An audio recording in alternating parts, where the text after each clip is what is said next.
वाहिगुरू जी का खालसा वाहिगुरू जी की फतेह। गुरु रूप गुरु प्यारी साध संगत जीओ, पिछले दिनी किसी वीर वालों एक सवाल पूछा गया सी भी जिहड़ियां गुरु ग्रंथ साहिब महाराज जी की पावन अमृतमई बाणी दीयां दो भागां वालियां सैंची साहिब हन कि उन्हां दो भागां वालियां सैंची साहिब नूं कि असीं अपने घर दे विच सारा दिन प्रकाश करके रख सकते हाँ या फिर नहीं। क्योंकि अक्सर असीं देखते हाँ भी गुरुद्वारा साहिबानां दे विच गुरु ग्रंथ साहिब महाराज जी के पावन स्वरूप नूं सारा दिन प्रकाशमान किया जाता है कि उस ढंग तरीके नाल उस तरह असी सैंची साहिब नूं भी अपने घर दे विच सारा दिन प्रकाश कर सकते हाँ या फिर नहीं। तो साध संगत जीओ, अज आओ गुरबाणी सीखीए। अज दे इस प्रोग्राम विच मैं आप समूह सिख संगतां दे नाल इसे ही टॉपिक ते इसे ही विषय के संबंध में कुछ कुछ विचारा साझीਆਂ करन जा रहे हैं। तो आप समूह संगत नूं बेनती करना चाहांगा अज दे इस प्रोग्राम नूं शुरू तो लैके एंड तक आप भी देखो तो होरना सिख संगतां नाल भी वध तो वध जरूर शेयर करो जी। तो साध संगत जीओ, सब तो पहली बेनती इनू सुनो तो समझो ध्यान दे नाल। सब तो पहला मैं आप जी के चरणों में ये बेनती करना चाहांगा भी जदों असी गुरुद्वारा साहिब की गल करते हाँ, गुरुद्वारा साहिब दे विच श्री गुरु ग्रंथ साहिब महाराज जी के पावन स्वरूप नूं प्रकाशमान किया जाता है तो सारा दिन प्रकाशमान किया जाता है। उस दे पिछे एक वजह है, वो वजह यह है भी गुरुद्वारा साहिब दे विच सारा दिन जिहड़ी है वो संगत की आवाजाई रहिंदी है तो फिर गुरु ग्रंथ साहिब महाराज जी का उत्थे मुकम्मल संपूर्ण स्वरूप जिहड़ा है वो प्रकाशमान हुंदा है, ना कि उत्थे गुरबाणी दीयां दो सैंचियां प्रकाश हुंदियां हन। गुरु ग्रंथ साहिब महाराज जी की हजूरी दे विच फिर साध संगत जी गुरुद्वारा साहिब दे विच दीवान सजाए जाते हैं। शामां दा दीवान, सवेर दा दीवान, गुरु साहिब की हजूरी विच ही संगत विच ही गुरबाणी का कीर्तन हुंदा है ते कथा हुंदी है। जेकर उसे ढंग तरीके नाल असीं आपो अपने घरां दे विच गुरबाणी दीयां दो भागां वालियां सैंची साहिब दा प्रकाश करांगे तो मैं ये आप जी के चरणों में बेनती करना चाहांगा भी यह जिहड़ी गल है ये गुरमत मर्यादा दे बिल्कुल उल्ट है। सो इस गल नूं याद रखो भी जिहड़ियां दो भागां वालियां गुरबाणी दीयां सैंची साहिब हन उन्हां सैंची साहिब नूं असीं आपो अपने घरां दे विच सारा दिन जिहड़ा है वो प्रकाश करके नहीं रखना पाई।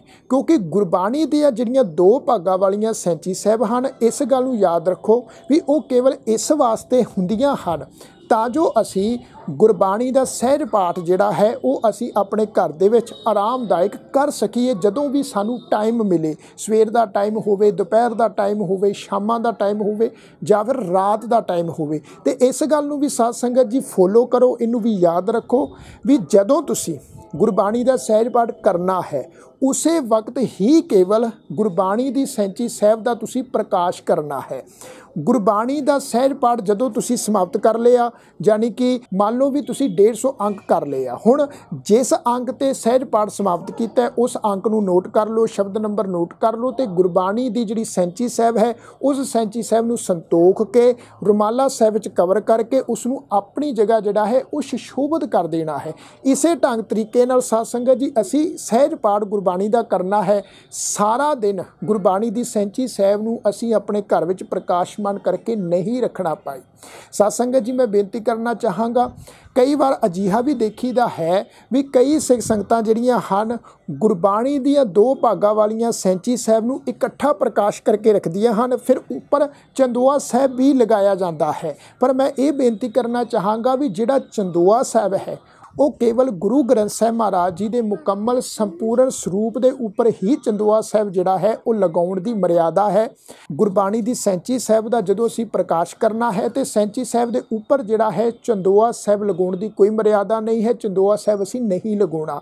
जिस सैंची तो तुहाडा सहज पाठ चल रहा है यानी कि पहली सैंची साहिब तो अगर सहज पाठ चल रहा है पहली सैंची साहिब का प्रकाश करो, अगर दूसरी सैंची साहिब तो सहज पाठ चल रहा है तो दूसरी सैंची साहिब का प्रकाश करो। तो केवल उतनी देर प्रकाश करना है जितनी देर तक असी गुरबाणी का सहज पाठ करना है। तो सहज पाठ करने के तुरंत ही बाद असी सैंची साहिब नूं संतोख के गुरुमाला साहिब च कवर करके उसनूं अपनी जगह सुशोभित कर देना है। क्योंकि साध संगत जी मैं जांदिया ये बेनती करना चाहांगा भी जेकर असी इस ढंग तरीके नाल जिवें असी गुरु ग्रंथ साहिब जी के मुकम्मल संपूर्ण स्वरूप का प्रकाशमान गुरुद्वारा साहिब च रखते हाँ, जेकर उस ढंग तरीके नाल असी आपो अपने घरां विच गुरबाणी दीयां सैंची साहिब का प्रकाश जिहड़ा सारा दिन रखन लग पे, चंदोआ साहिब भी सजाण लग पे, तो फिर ये जिहड़ी है एक गलत प्रपाटी जिहड़ी है ਪੰਥਕ ਮਰਿਆਦਾ ਦੇ ਉਲਟ, ਸਿੱਖ ਰਹਿਤ ਮਰਿਆਦਾ ਦੇ ਉਲਟ ਜਿਹੜੀ ਹੈ ਉਹ ਸਾਡੇ ਘਰਾਂ ਵਿੱਚ ਚੱਲ ਪਏਗੀ। ਫਿਰ ਤਾਂ ਸਾਧ ਸੰਗਤ ਜੀ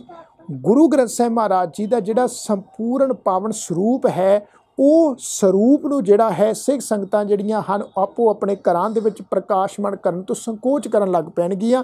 ਇਹ ਹੌਲੀ ਹੌਲੀ ਦੇਖਦਿਆਂ ਜਿਹੜੀ ਹੈ ਇਸ ਢੰਗ ਤਰੀਕੇ ਨਾਲ ਇੱਕ ਗਲਤ ਪ੍ਰਪਾਟੀ ਸ਼ੁਰੂ ਹੋ ਜਾਏਗੀ, ਜੋ ਕਿ ਸਾਧ ਸੰਗਤ ਜੀ ਪੰਥਕ ਮਰਿਆਦਾ ਦੇ ਉਲਟ ਹੈ ਅਤੇ ਸਾਨੂੰ ਅਜਿਹਾ ਕਰਮ ਨਹੀਂ ਕਰਨਾ ਚਾਹੀਦਾ। ਗੁਰਬਾਣੀ ਦੀਆਂ 2 ਭਾਗਾਂ ਵਾਲੀਆਂ ਸੈਂਚੀ ਸਾਹਿਬ ਕੇਵਲ ਗੁਰਬਾਣੀ ਦਾ ਸਹਿਜ ਪਾਠ ਕਰਨ ਵਾਸਤੇ ਹਨ। ਗੁਰਬਾਣੀ ਦੀ ਸੈਂਚੀ ਸਾਹਿਬ ਨੂੰ ਆਧਾਰ ਬਣਾ ਕੇ ਅਸੀਂ ਜਿਹੜਾ ਹੈ ਨਾ ਤਾਂ ਵੱਡੇ ਵੱਡੇ ਸਮਾਗਮ ਰਚ ਸਕਦੇ ਹਾਂ, ਨਾ ਹੀ ਕਿਸੇ ਹੋਰ ਢੰਗ ਤਰੀਕੇ ਨਾਲ ਸੰਗਤ ਇਕੱਠੀ ਕਰ ਸਕਦੇ ਹਾਂ।